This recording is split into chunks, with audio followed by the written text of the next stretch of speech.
18. Micah McCann's choice. Next month at the band. That was a Yeah, Ford but that's- Galaxy. I that's believe it it. was a Admiral Blue or whatever. 67. Yeah. They'll probably come out with a new orange. Sunset orange. And for, I believe it was 211 Ford Country Squire wagon. That was Patty's choice. That's Ed. That'd be you.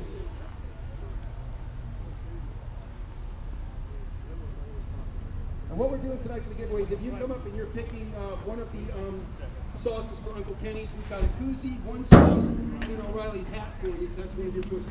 Come on, guys.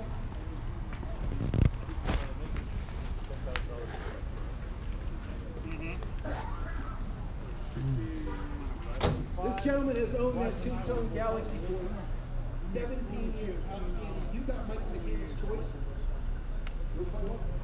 Thank Mike for it.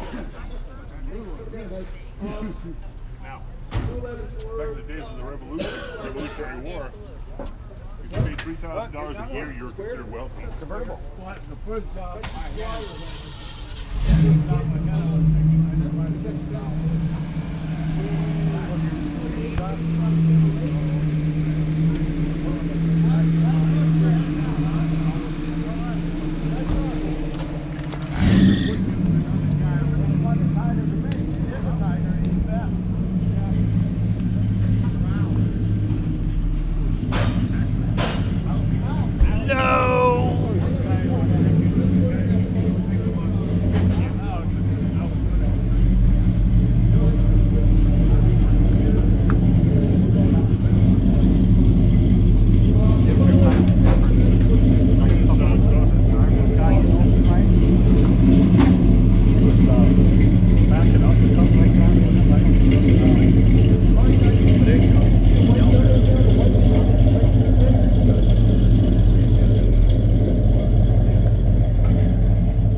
Mine had a 400, had a 389.